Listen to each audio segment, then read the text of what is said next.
السلام علیکم. یوگل کہانی میں آپ کا شکریہ. آج ہماری کہانی کا جو ٹائٹل ہے وہ ہے وطن عزیز. مجھے وہ چاند رات اچھے طریقے سے یاد ہے جس کا انتظار میں نے پورے 28 رمضان تک کرا. ہر روز جب میری امی اور میرے بھائی کو اپنے ابو اور بھائی یعنی میرے نانا اور ماموں کا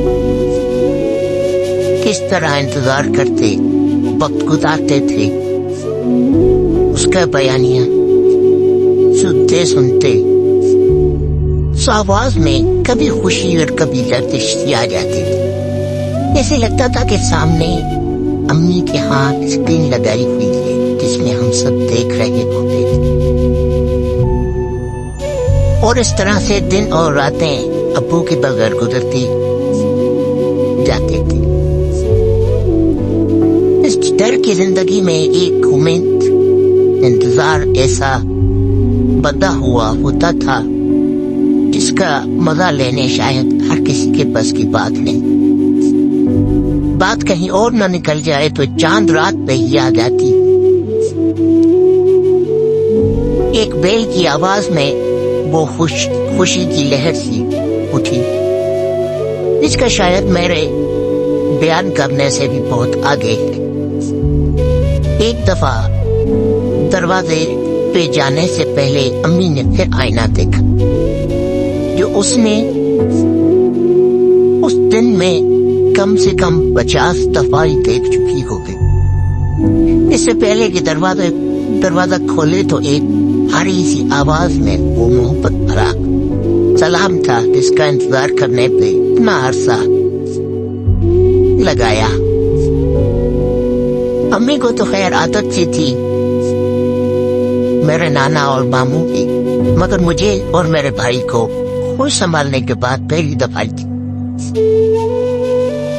بہرحال اس سلام میں جب صاف ستھری ڈریس اور چاند ستارے والی ٹوپی میں نے اپنے ابو کو دیکھا، دیکھتے ہی جیسے غم ختم ہی ہو گئے اور اس وردی کے ساتھ پیار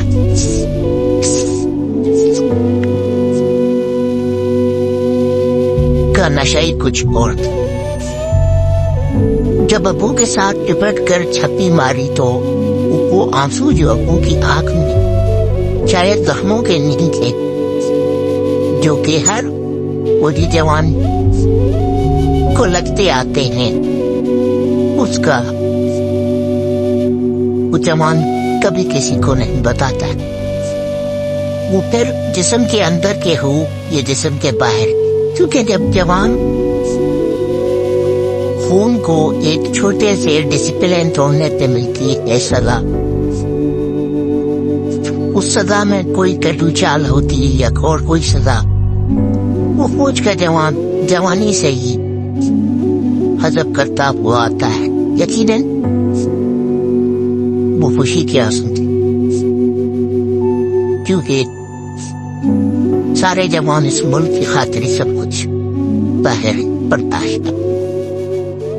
لہذا خیر اس سے پہلے کہ کھانے کی ٹیبل پہ بیٹھیں تو ابو اپنی پاک وردی کو اس طرح ہینگر میں لٹکا رہے تھے جیسے کہ اس نے کوئی نہیں خریدی ہو، اور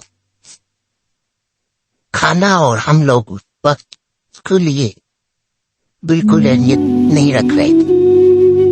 اور اس وردی کو اس اعتبار میں امی بھی پیش تھی، وہ بھی خوش و دل کے ساتھ بہرحال اسی وردی کو لٹکا رہے تھے. کیونکہ چاند رات تھی، اس سے پہلے کہ ہم لوگ بازار جانے کی تیاری پکڑتے تو ابو کے فون کال آ گئی. خاموشی سے بات کرتے ہوئے تھوڑے چہرے پہ اداسی شاید اس کو امی نے تو محسوس کر لیا، میں نے تو بالکل ہی نہیں کیا. خیر جب مکمل تیار ہو کر بازار پہنچے تو انہیں ہر وہ چیز دلوائی جس کی میں آرزو سر کے بیٹھی بلکہ اس سے بھی زیادہ. در حقیقت تو یہ ہے کہ مجھے ان چیزوں سے زیادہ ابو کے ساتھ گزارنے میں کچھ اور ہی سمجھ آ رہا تھا. کیونکہ میں بیٹی تھی تو ابوؤں کو بیٹیوں کے ساتھ ایک الگ سا پیار ہوتا ہے. خیر اس سے پہلے کہ ابو امی کے لیے اپنے لیے کچھ خریدتے تو اتنے میں ابو کو ایک مدد کی کال آ گئی اور ابو ہم لوگوں کو بازار میں اس طرح چھوڑ کے گئے جیسے کہ اسے ہم سے زیادہ ہی کوئی پیارا.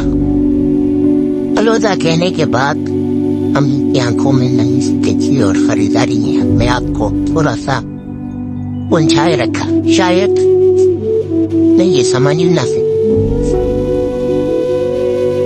کہ امی ابو پھر سے الوداعی کوئی خبر سائے کی طرح چپکی ہوئی تھی. گھر پہنچے تو اس سے پہلے کہ ہم لوگ ابو کو پوچھتے کہ امی نے کہا جلدی سے سو جاؤ, تھک گئے ہیں, کل عید کی تیاری کی کل. اور ہم لوگ بستر میں خوش گپیوں کے ساتھ میں اور میرا بھائی سو گئے. جب رات کو پیاس کی وجہ سے آنکھ کھلی تو امی کو آنکھوں میں آنسو دیکھے, اپنے اوپر ہاتھ اور اپنے بھائی کو اوپر کرتے ہوئے دیکھا. یقیناً اس وقت اس کا انداز یہی تھا جو بیوی کم اور ماں زیادہ کی حیثیت سے اپنے شوہر کا کم اور باپ کا انتظار. 8 ماہ سے کیسا ہوگا یہ انتظار ظاہر ہے یہ وقت مانی تھا. دیکھتے ہیں امی بڑی ہوئی تھی. امی نے پانی دے کر خود بھی چند لمحوں کے لیے لیٹ گئی. میں نے سمجھی کہ امی ابو کا انتظار کرنے کے لیے بیٹھی ہوئی ہے. میں بھی سو گئی. عید کی صبح ہوئی اس سے پہلے کہ امی سے ابو کا پوچھتے تو امی نے جلدی جلدی ناشتہ کر کے تیار ہونے کا کہا. اس ٹائم پہلی دفعہ مجھے یہ احساس ہوا جب میں نے اپنے ابو کی وردی کو وہاں نہ پایا. ایسے لگا کہ گھر میں جو خوشبو تھی وردی کی اس سوچ میں الجھی ہوئی تھی. اب تیاری کا سوچ ہی رہی تھی تو فون بیل کی آواز آئی اور اس کے ساتھ ہی بھائی کی آواز آئی. ہم یقین سے بولے مگر نہیں, ہم شہید کے بچے ہو. جبکہ وہ خوشبو والی وردی اور ٹوفی اور میڈل اس دن شاید مجھے شہادت کے اس رتبے کا بھی پتا چلا کہ اس وطن عزیز پہ جان دینے والے کے بچوں نے عید نہیں کی مگر پورے ملک میں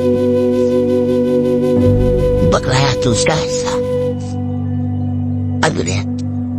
اللہ سے